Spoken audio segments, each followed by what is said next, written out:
The Steam Next Fest has come and gone, and with it we got some hands-on time with some upcoming turn-based tactical games. This video will highlight 5 that are scheduled to release in 2024 as of the time of this recording, including some pretty ambitious ones and a title that includes multiplayer and co-op. If any of these games interest you, feel free to drop a like or let me know your personal recommendations in the comments below. Let's get into it. First up is Kriegsfront Tactics, a turn-based tactical mech game set in an alternate version of Southeast Asia in the 1970s. Inspired by the Front Mission series, you play as the commander of a mecha squad that's been sent behind enemy lines in the middle of a conflict in the region. The demo for this one called itself a rough proof of concept, so it only included 2 different missions to play, and while there was no customization available, the devs have said that cosmetic and gear customization will be in the final game. One of the first things you'll probably notice is the graphical style, which is an intended look and maybe hit or miss for some players. Personally, I don't love it, but it does fit with the look of the rest of the game's UI and the retro 1970s style theme. That kind of represents Kriegsfront Tactics as a whole, as the game to me has a very old school vibe to it, from the avatars of the pilots to the layout of the screen and the menus. There's a wide variety of mechs available, including some with rockets, sniper rifles, and even some with giant hammers and shields. Most of them have secondary weapons as well, and different abilities you can use with different AP costs. Each mech also has a health bar for different body parts, allowing you to do things like take out legs, arms, or weapons specifically, and some of the weapons like sniper rifles have free aiming, but sometimes that system felt a little off, and shots that seemed like sure things would miss completely. Combat overall felt fluid, but there were some turns where enemies would be evading my attacks 4 or 5 times in a row. But since this was basically just a tech demo, I'm interested to see how these systems develop, and if you are too, Kriegsfront Tactics will have a prologue available to play July 17th, with the release date for the full game to be announced. Next up is Dead Season, a game that I'm actually surprised has not been done before as far as I know. Dead Season is a turn-based tactics zombie game where you play as a group of survivors that have banded together. It has the standard grid-style movement system, with each character also having their own inventory and perks. Dead Season also makes use of a noise mechanic where shooting guns or tripping things like car alarms will attract bigger groups of zombies spawning in, and while that sounds good, it did feel like regardless of the noise meter, the zombies shuffled towards you either way and always kind of seemed to know where you were. The game includes a looting mechanic, which is a nice touch as you can find better weapons and gear in car trunks, ambulances, and placed around the world. However, the overall movement felt kind of restrictive, as even with full AP, you really can't go very far. This made it take a while to move across the map, and personally made me not want to go too far out of the way to explore and loot, as zombies continue to spawn in and I didn't want to get overrun. This kind of reminds me of The Lost in XCom 2, and that's a difficult mechanic to balance and really juggle, and I know that it's very hit or miss for some players. Chances to hit were also extremely low, even with melee weapons at point blank, and while some characters would loot and find better weapons with better chances,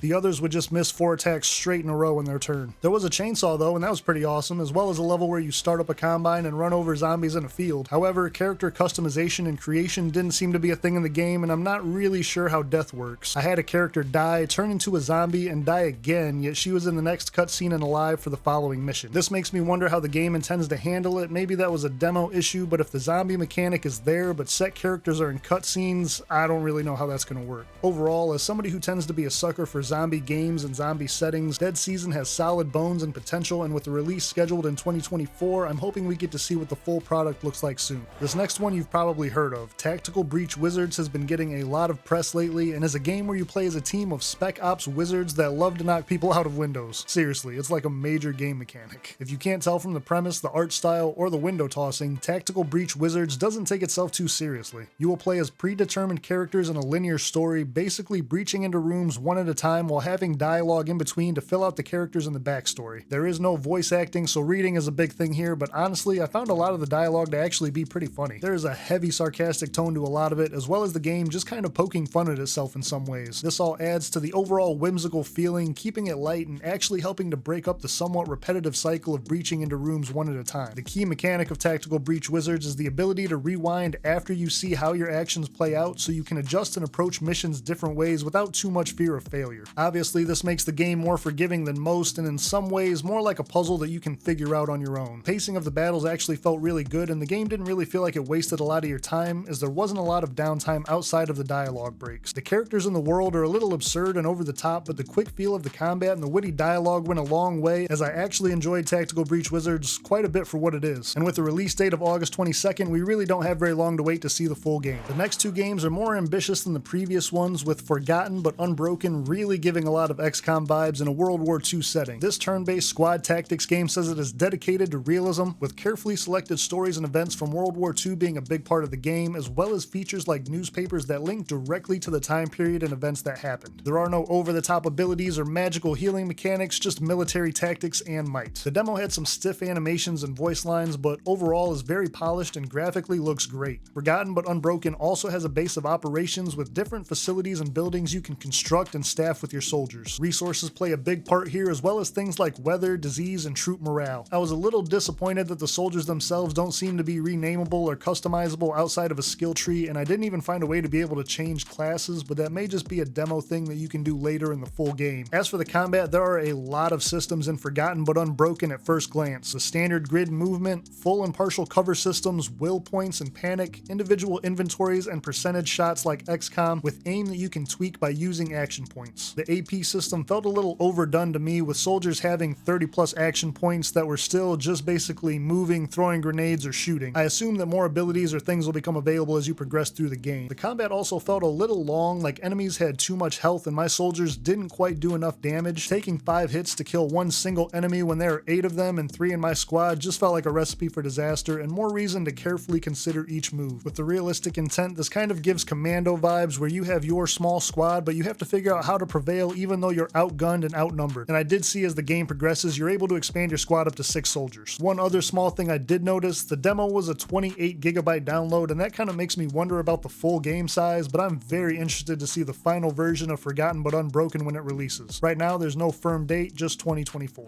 If you're liking a little bit of the realism vibe and want to throw some multiplayer or co-op into your turn-based tactics, Project Haven might just be what you're looking for. This one is set to have a full solo or co-op playable campaign with over 45 missions, as well as a multiplayer skirmish mode with procedurally generated maps. One of the most ambitious turn-based tactics games I've seen lately. Graphically, it looks great, and the demo was very polished. Project Haven has you playing as the Steel Dragons, a ragtag mercenary crew with their own distinct attitudes and personalities in the last city on Earth. No character creation, however, the idea is that you'll be able to personalize your approach to missions and the skills and abilities of your characters to match how you specifically want to play. Stealth is a big mechanic, and you can lean into being silent and deadly, or you can just beef up all your mercs and go loud. The devs have also said that permadeath will be an available option you can turn on, and with a set pool of characters, once you run out, it would be game over. Project Haven has a lot going on with a lot of different systems. Doing away with the grid, it uses free movement as part of a flexible combat system that includes the ability to lean in and out of cover, crouch, and even go prone, all at the cost of action points, of course. Shooting is done from a third-person perspective with a fully simulated projectile system that you can use to target specific limbs like legs to slow movement, or just go with the good old high-damage headshot. Individual inventories, armor durability, and ammo types, as well as magazine management, all get added on top of this to create a giant web of systems that was a little overwhelming at first. Line of sight plays a big part in the combat as well, and you will have to face your soldiers the correct direction at times. Enemies are not always visible, and instead when out of your line of sight, they will disappear and leave a red outline where you last could see them. There's even separate AP calculations for walking, sprinting, and sneaking movement. Just describing all of this feels like a lot. The level of control and management is incredible, but at times it felt almost too much to the point of bogging down the combat. Getting used to all of it and having to use AP to lean in and out of cover or crouch up and down made it so a lot of turns I would end up shooting and be left leaning out of cover, or have to really try to calculate everything before I moved. And honestly, crouching up and down and leaning in and out every turn kind of felt like a little much as the fights wore on. The Overwatch system in Project Haven is also different, called Interrupt, and stops the enemy when they enter the cone, allowing you to take an action and basically have a free turn. This is actually a really nice change, but it requires you to save a certain amount of action points before going into Overwatch to make sure that you can do what you intend to do. That's the name of the game here. The action point economy is more important than ever, and being as in-depth as it is means you are constantly calculating and doing this dance to figure out every action and its cost. I could see this level of realism or micromanagement even being something that players absolutely love or absolutely hate. Project Haven also doesn't have a firm date, but as of right now it says it will release in 2024. This is a huge one, and I'm definitely going to be keeping an eye out for it. Let me know your thoughts in the comments.